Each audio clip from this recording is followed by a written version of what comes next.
If I had to hand you a single playbook to leap ahead of almost everyone you know, not in a flashy, fragile way, but in a quiet, durable way, I wouldn't start with stock tips or side hustle lists. I'd start with a week. The truth nobody puts on a billboard is that most people don't fall behind for lack of intelligence. They fall behind because their month is a cliff and their week is a guessing game. Paychecks land in pulses, bills batch at the front, emergencies arrive on a delay, and attention is rented out to companies that train your brain to want something new every 20 minutes. Getting ahead financially is not about becoming a different person. It's about installing routines that keep their promises when you're tired. Once the routines exist, every raise, every skill, every investment you make starts to compound quietly. That's how you pass 99% of people who are still improvising. Start with the operating system that makes everything else work. Most households run their money through a single shimmering balance that lies to them. That number has rent you haven't paid yet, a renewal you forgot about, a tax bill your future self is terrified of, and a dinner you promised a friend. It feels like cash, it's a mirage. Replace it with rails. Route all income into a quiet staging account with no card attached. On dates you won't forget, make the money leave automatically to do 4 jobs. First, ownership. A slice leaves on payday to savings and long-term investing before lifestyle hears the news.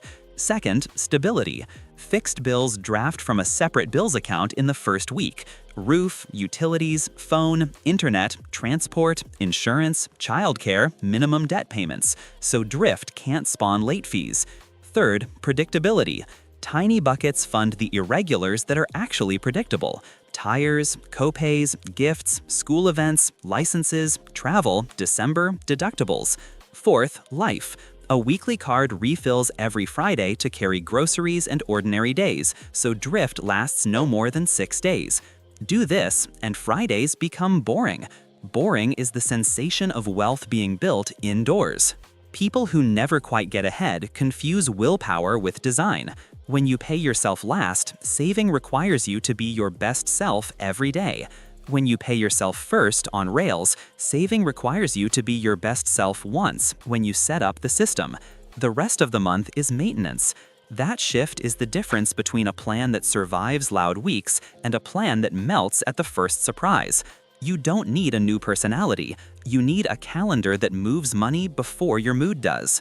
The second pillar is runway. Most people live within inches of their worst day. A flat tire becomes a finance fee. A cracked screen becomes a month of dread. A surprise trip turns your card into a roommate.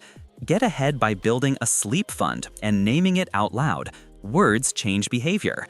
A month of essentials in a high-yield savings account at a bank you don't otherwise use is enough to convert emergencies into errands. 3 to 6 months changes your body language. You do not build this moat in a week. You build it by paying yourself first and letting time do the heavy lifting. The point of cash is not to win a yield contest. It's to make the rest of your plan boring enough that investing can continue on schedule when life raises its voice. Once your rails and runway exist, buy ownership the way a boring millionaire does. Write a one-page policy in your own words. What do you own? Broad, low-cost index funds that buy tiny pieces of thousands of businesses across sectors and borders, plus a small bond sleeve you can sleep with. How much do you add? A fixed percentage on payday, not when the headlines feel friendly. When do you rebalance? Twice a year, birthday and half-birthday, with a simple band so you aren't tinkering weekly. What do you do with distributions? Reinvest while you're building. How do you treat employer stock? Sell as it vests by rule. Never let any single name become a bet that hijacks your sleep. What do you do when prices fall by a third? Keep contributing, rebalance once, go for a walk. This page is not for Instagram. It's for your hands when your eyes are noisy. People who race ahead obey a dated policy while everyone else negotiates with the news. You will not outrun the math if your roof and your wheels are sized for applause instead of oxygen. Bank approvals are not budgets, they are appetites. Getting ahead often requires one heavy, unglamorous decision. Right-size housing so your savings rate exists even on average months. Treat the car like a tool, not a costume, and pick reliability over theater with a term shorter than the machine's life. I have watched this single move raise savings rates more than a decade of couponing. The algorithm will not clap for you, your calendar will. Food is where most plans quietly leak, not because people lack discipline, but because improvisation is expensive. Your kitchen should be an ATM that pays you in calm. Keep 2 default 10-minute dinners in your house at all times. Eggs on toast with fruit, pasta with jarred sauce, frozen vegetables, and a grating of hard cheese. And build a freezer pantry of prepped components: a pot of rice or beans, roasted vegetables, a soup base, chopped aromatics, portioned proteins.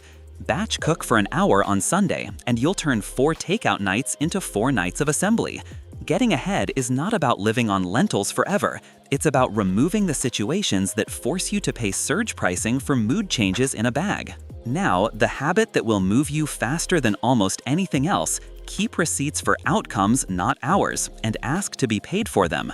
Every 9 to 12 months, gather proof that you made your team richer or safer: dollars saved by a process you improved, errors prevented by a checklist you wrote, revenue created by a demo you shipped, days shaved by a redesign you led, risk removed by a better handoff. Bring arithmetic to your review and trade it for title, rate, or flexibility. If your room can't count, take your receipts to a room that can. If you freelance, productize chaos. Clear offers with scope, price, and timeline, same-day quotes with an expiration, deposits and milestone invoices, a 5-second review link, a pause clause when payments lag. Income that arrives on purpose is easier to route through Rails than income that arrives randomly and loudly. The people who outpace the pack treat earning as a skill and a system, not as luck. Reduce attention leaks because tired brains buy relief and sell assets. Charge your phone outside the bedroom, so sleep, free performance enhancer, actually happens. Move shopping apps 2 screens deep and put your reading, notes, or investing app on page 1 as a queue. Unsubscribe from marketing that treats your attention like a slot machine and replace it with 3 newsletters that teach you something you can sell at work. Set default waiting periods: 24 hours for small wants, 30 days for toys. If a desire survives the pause, it's often aligned with your life. If it dies, you bought clarity at the price of a day. Attention hygiene sounds like lifestyle fluff. It is the cheapest way to protect every promise your automation makes. Debt must leave your identity and live on a calendar. You will not get ahead by feeling bad about balances. You will get ahead by automating every minimum in the first week so late disappears, choosing one target balance, and sending a steady, survivable extra on payday until it expires. Math people attack the highest APR. Momentum people attack the smallest balance first and roll the freed payment. Both work. For debts that match useful assets, a mortgage sized for peace, tools that earn, ensure the term doesn't outlive the tool and avoid rates that can change faster than your cash can adapt. Boring debt that shrinks on dates you chose beats glamorous debt that shrieks for attention. Insure what you cannot afford to lose and tune it to your reality. The person who gets ahead quietly owns the boring paperwork: health coverage matched to how you actually use care, term life if someone depends on your income, disability insurance because your earning power funds everything else, an umbrella policy over home and auto, and deductibles that match your sleep fund. April stops being a panic when you let automation be the adult for taxes. If you're salaried, check withholding when your life changes. If you're independent, skim a fixed percentage to a tax bucket the moment an invoice hits and set calendar nudges for quarterlies. Households don't fall behind because they bought insurance. They fall behind because they bought the wrong risks and improvised paperwork. Proximity is profit, but the internet rarely shows it. A heroic salary can feel small if your commute steals hours and turns every errand into gasoline plus parking plus "I'm too tired, let's order." A modest salary can feel abundant if you live near what you use: work, school, parks, a grocer you like, a library that is secretly better than 3 streaming bundles, neighbors who lend tools and take turns. If you can move, move for proximity. If you can't, redraw your routes. Batch errands, designate one car day, keep a cooler bag and a charger in the trunk, and choose a default weekend adventure that doesn't require a checkout screen. Getting ahead is often geography disguised as discipline. Make your environment sell you the life you already chose. Remove decorative clutter that demands dusting and replace it with cues that invite action. A water bottle on the counter, a guitar on a stand, a book within reach, a yoga mat out instead of folded, a pan where your hand expects it. People who move quickly arrange their rooms to make the right thing the easy thing. If your kitchen asks to be used, it will be. If your wardrobe offers a small rotation that fits and survives the laundry, you stop buying costumes for strangers. If your desk is a workshop instead of a storage unit, you ship more and scroll less. Practice stewardship over status. Status asks, do strangers think I'm doing well? Stewardship asks, am I taking good care of what and who I'm responsible for? Stewardship buys fewer, nicer, maintained tools. It treats maintenance like a dividend check. Filters, oil, caulk, a squeegee on the shower, descaling kettles, rotating tires, tightening a wobble before it breaks, backing up files. Emergencies charge surge pricing in money, time, and dignity. Errands are cheap. The gap between people who get ahead and people who don't is filled with small repairs nobody filmed. Design your weekends on purpose. 5 days of structure crash into 2 days of improvisation, and Monday arrives with a smaller week and a larger balance. The people who pass everyone else have 2 weekend rituals, 1 cheap adventure and 1 cheap maintenance block. The adventure can be a picnic with a thermos, a free museum day with a library pass, a neighbor's living room, a walk you repeat with a friend.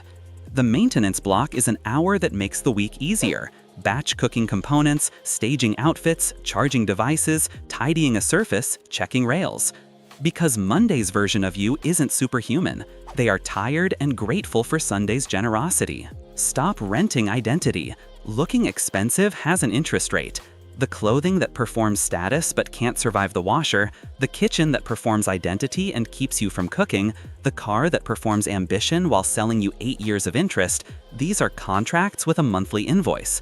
You do not need to look rich to get rich. In fact, looking quiet often makes it easier to keep the money you make.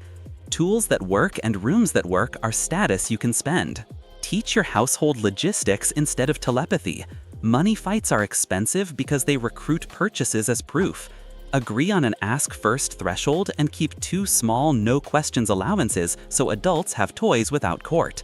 Run a 10-minute weekly check-in. What happened last week, what matters this week, any irregulars coming, and 1 small joy you will fund on purpose. Decide where you disagree once, cars, gadgets, trips, and write micro-rules that save recurring fights. A household that operates like a team compounds. A household that debates identity purchases on the fly burns cash and goodwill. Practice skills that survive platforms. The algorithm changes, proof doesn't. Learn to write clearly so you can sell ideas. Learn basic data skills so you can count what matters. Learn 1 technical tool deeply to automate a painful process. Learn to present rooms with a beginning, middle, and end so people remember what you said. Learn negotiation by rehearsing 3 sentences: the ask backed with outcomes, the silence that follows, and the graceful fallback that trades money for flexibility or training. Skills that increase revenue or reduce risk travel with you from job to job. They raise your price in rooms you haven't entered yet. When you do spend, spend like an owner.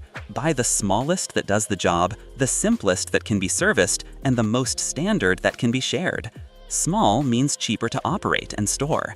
Simple means fewer points of failure. Standard means parts and advice are everywhere. The market will try to sell you novelty and convince you that complexity is sophistication. Owners buy continuity. Owners sleep better. You will be tempted to optimize cards, points, and perks before you install the basics. That is the wrong order. Points are dessert. Dessert tastes better after dinner. Pay in full every month, never chase a perk that requires interest, and let the points arrive as a byproduct of buying what you already intended to buy. Travel hacking without Rails is a costume department. Travel hacking after Rails is a discount on memories you purchased on purpose. Teach your household logistics instead of telepathy. Money fights are expensive because they recruit purchases as proof. Agree on an ask-first threshold and keep 2 small no-questions allowances so adults have toys without court. Run a 10-minute weekly check-in. what happened last week, what matters this week, any irregulars coming, and one small joy you will fund on purpose. Decide where you disagree once: cars, gadgets, trips, and write micro rules that save recurring fights. A household that operates like a team compounds. A household that debates identity purchases on the fly burns cash and goodwill. Invest in skills that survive platforms. The algorithm changes, proof doesn't. Learn to write clearly so you can sell ideas. Learn basic data skills so you can count what matters. Learn one technical tool deeply to automate a painful process. Learn to present rooms with a beginning, middle, and end so people remember what you said.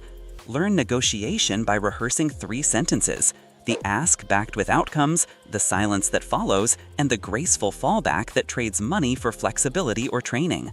Skills that increase revenue or reduce risk travel with you from job to job. They raise your price in rooms you haven't entered yet. When you do spend, spend like an owner. Buy the smallest that does the job, the simplest that can be serviced, and the most standard that can be shared. Small means cheaper to operate and store. Simple means fewer points of failure. Standard means parts and advice are everywhere. The market will try to sell you novelty and convince you that complexity is sophistication. Owners buy continuity. Owners sleep better. You will be tempted to optimize cards, points, and perks before you install the basics. That is the wrong order. Points are dessert. Dessert tastes better after dinner. Pay in full every month, never chase a perk that requires interest, and let the points arrive as a byproduct of buying what you already intended to buy. Travel hacking without Rails is a costume department. Travel hacking after Rails is a discount on memories you purchased on purpose. Raising your savings rate is the most powerful move you control. You do it 2 ways: spend less than you earn and earn more than you spend. Rails, runway, right-sized costs, kitchens that cook, attention hygiene, subscription rebuy tests, and maintenance rituals squeeze waste out of your month. Receipts, productized offers, and negotiation trade your outcomes for money. Route every raise through Rails for 90 days before letting habits find out. During that quiet period, fatten the sleep fund, bump contributions, fill sinking funds, kill a target balance, and buy one designed joy so your nervous system cooperates. 90 days is how progress sticks. Let's walk through rooms so this stops being abstract. A 25-year-old new graduate with a decent salary and a long commute feels rich on Friday and poor by Wednesday. She installs Rails in an hour. Pay hits staging. On payday, a slice leaves to a sleep fund and a low-cost index fund. The first week, bills draft from a separate account. The day after payday, tiny sinks begin to fill. December, tires and service, gifts, travel trains, deductible. Every Friday, a weekly card refills for groceries and ordinary life. She keeps 2 default dinners and moves shopping apps 2 screens deep. She starts a receipts note at work. Hours saved by a spreadsheet she built, errors prevented by a checklist she wrote, and asks for a raise with arithmetic. It lands. The raise vanishes into Rails for 90 days. She doesn't feel rich, she feels unbothered. In a world addicted to drama, unbothered is an advantage that compounds. A 38-year-old with equity compensation looks wealthy on paper and exhausted on Tuesdays. He writes a 1-page investing policy and obeys it. He sells employer stock as it vests, skims a slice to taxes immediately, and holds a ballast sleeve so screens can scream without moving his hands. He and his partner set an ask first threshold, keep no questions allowances, and run a 10-minute weekly check-in that replaces fights with calendars. He productizes internal chaos into a deploy in a day playbook, counts days saved, and asks for a band bump with math. The raise disappears into Rails for 90 days. Wealth stops being a story in his head and becomes dates on a calendar. That shift alone places him ahead of 99% of people who improvise their way through comp packages and wonder why they never feel the money they earn. A tradeswoman with a wait list and lumpy months separates business and household cash. She pays herself a safe, boring number every Friday and smooths income with a buffer. She builds a price book, sends same-day quotes with scope and expiration, collects deposits, invoices on delivery, and asks for reviews with a 5-second link. Every invoice skims to taxes, buffer, and investing. She keeps a trunk kit, fasteners, tape, gloves, spare blade, flashlight, so one missing part stops becoming one unpaid day. Profit rises faster than revenue because leakiness dies. She doesn't announce success, she installs it.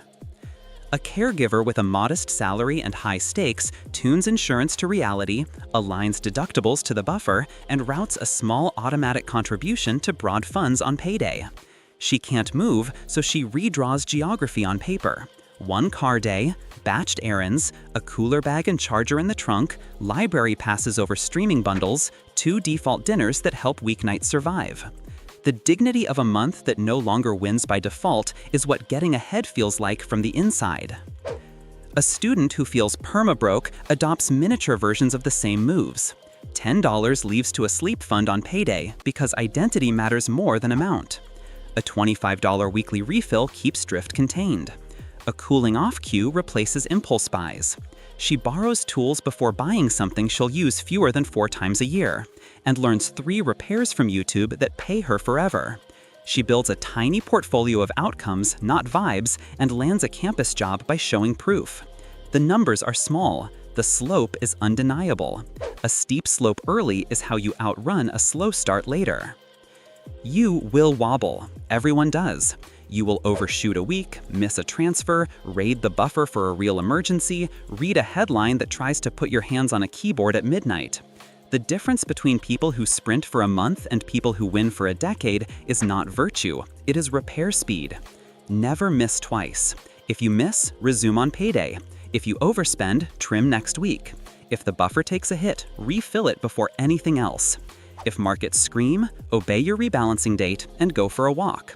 Rhythm beats drama. Calendars beat moods. Recovery beats perfection. You might wonder whether all of this is simply a nicer way of saying budget. It isn't. A budget asks you to be good. An operating system makes goodness the default.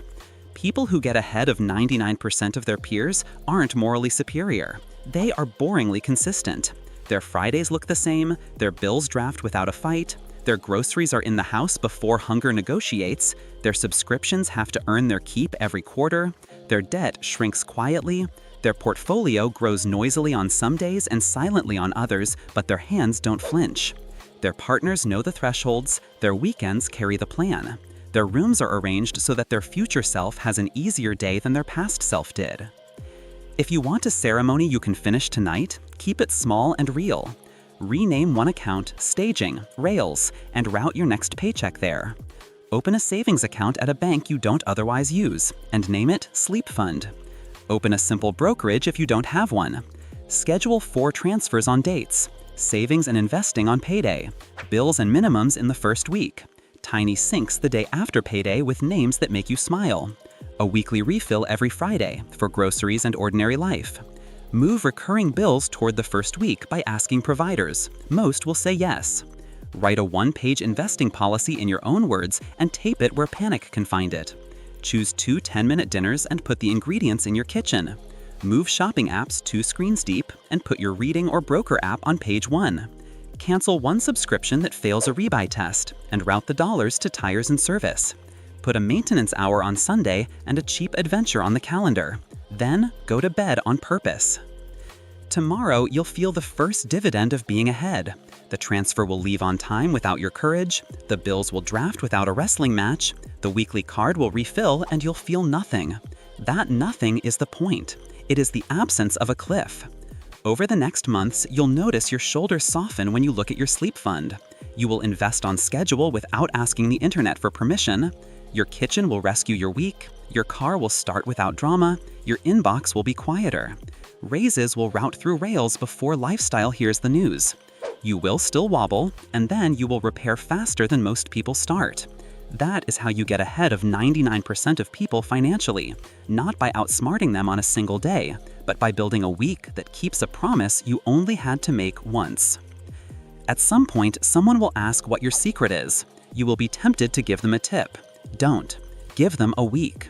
Tell them about rails that pay your future first, a sleep fund that turns emergencies into errands, a one-page policy that calms your hands when screens shout, a roof and a car sized for oxygen, a kitchen that cooks when you're tired, receipts that turn into raises, attention that refuses to rehearse dissatisfaction, a household that meets for 10 minutes and decides like a team, and a Sunday that quietly ensures Monday goes well. Tell them the secret is boredom, because boredom is what wealth feels like indoors, on the weeks you are winning.